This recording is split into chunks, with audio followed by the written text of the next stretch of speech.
আজি মই আপোনাক দেখুৱাম ছাবস্ক্ৰিপশ্যন ছেটআপটো কেনেকৈ কৰিব লাগে মানে এইটো চাওক ছাবস্ক্ৰিপশ্যন ছেটআপটো এইটো ক্লিক কৰিম মই এইটো তলত চাওক গেট ষ্টাৰ্ট ক্লিক কৰিম এনেকুৱা চাৰ্ট ওলাব একচেপ্ট টাৰ্ম কৰিম একচেপ্ট কৰিম চাওক যেনেকৈ মই কৰিছোঁ আপুনি এনেকৈ সকলোৱে কৰিব চাওক ছেটআপটো হৈ যাব অকণমান টাইম লাগিব খালি যিসকলে এইটো চাওক হৈ গ'ল তেতিয়াহ'লে এই ছেটআপটো হৈ গ'ল এতিয়া মই ছেটআপটো ৰিফ্ৰেছ কৰিম এবাৰ হ'ল নে নাই চেক কৰিম এবাৰ বাছ ছেটআপটো হৈ গ'ল মানে ইয়াতে গতিকে আপোনালোকে যিসকলে ছাবস্ক্ৰিপশ্যন ছেটআপটো কৰিব পৰা নাই এনেকৈ কৰিব আৰু খুৰা আপুনি ক'ৰ পৰা আহিছে মই এনে গুৱাহাটীৰ পৰা আহিছোঁ এই ছেটআপ যদি আহিছিল আপুনি গম পোৱা নাই চাগে না ভালদৰে নাই নাই মই চোৱা নাই নতুনকৈ খুলিছোঁ তাৰমানে গুৱাহাটী বেলতলাৰ পৰা আহিছোঁ হয় ঘৰ ক'ত এনে আচল ঘৰ অৰিজিনেল ঘৰ ধূপধৰা আপুনি কাৰ ভিডিঅ' চাই মানে ফেচবুকত ষ্টাৰ্ট কৰিছে কাম ভাইটিৰ ভিডিঅ' চাই পেলাই মই ইয়াত মোৰ ভিডিঅ' চাই কিনে তাৰপিছত মোৰ ভিডিঅ' চাই আপুনি প্ৰথম ডেছবৰ্ডটো অন কৰিছে হয় হয় তাৰপিছত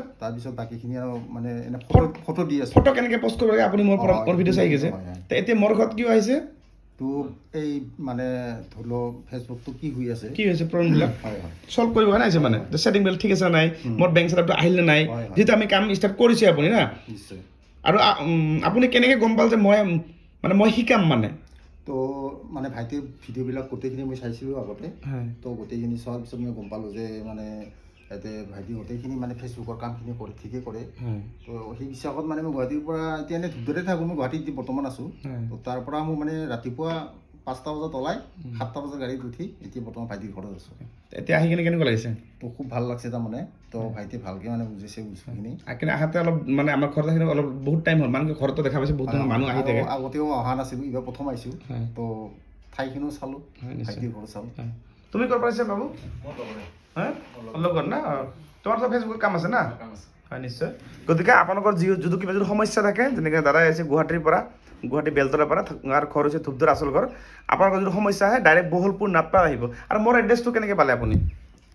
মই ফেচবুকতে পাইছোঁ হয় কেনেকৈ পালে ফেচবুকত তুমিয়ে মোক কৈছিলা যে মোৰ এড্ৰেছটো অমুকত মানে পাবা আৰু নিজেও কৈছোঁ তাতে মই লিখি ৰাখিছিলোঁ বহলপুৰ নাটপাৰা ওলাইছে ধুবুৰী ডিষ্ট্ৰিক্টৰ বহলপুৰ নাটপাৰা আপুনি কি দি আছে বাছ দিনে কি দি আছে ধুবুৰী বাছত আছোঁ ধুবুৰী বাছত আহিম মই যে কৈছোঁ যে ধুবুৰী বাছত উঠিলে আপুনি বহলপুৰ নামিব কৈছোঁ তাৰপিছত আপুনি ক'ত নামিছে বহলপুৰত নামি পেলাই ৰিক্সা এখন লৈছোঁ তাৰপিছত ৰিক্সাক কৈছোঁ যে অমুকৰ ভাইটিৰ নামটো ক'লোঁ অপূৰ্ব নাথ মই দিছোঁ সন্মুখত তাৰপিছত কোনো অসুবিধা হোৱা নাই নাই নাই নাই মানে ডাইৰেক্ট একদম ৰাস্তাৰ পৰা মোৰ ঘৰ মই যে কৈছোঁ যে 5 নম্বৰ ঘৰটো মোৰ ঘৰ বিল্ডিং আছে টিং দেখি এটা আছে ভাল ধুনীয়া ৰাস্তা একো প্ৰব্লেম নাই ৰাস্তা ঘাট চবেই ভাল গতিকে খুৰা যেনেকৈ আহিছে আপোনালোকেও আহিব পাৰিব এনেকৈ কৰি যদি আপুনি জালুকবাৰীৰ পৰা ধুবুৰী বাছত উঠে বা আপুনি য'তেই নাথাকক কিয় ধুবুৰী বাছত উঠিলে খালি ক'ব বহলপুৰ নামিম বহলপুৰ নমাই দিব আৰু বহলপুৰৰ পৰা 10 টকামান ভাড়া ল'ব আমাৰ টেম্পুটো মানে হাই ৰোডৰ লগতে মানে বাছখনতো ইয়াতে ৰাখে আমাৰ হাই ৰোডৰ লগতে কিন্তু কি বাছৰ নাটপাৰা বুলি গম নাপাব পাৰে সেইকাৰণে বহলপুৰ নামিবা নাটপাৰাত আহি যাবা আহি কিনে মোৰ ঘৰটো 5 নম্বৰ ঘৰটো হৈছে মোৰ ঘৰ আৰু ভিডিঅ'টো শ্বেয়াৰ কৰি নিজৰ প্ৰফাইলত ৰাখি থৈ দিব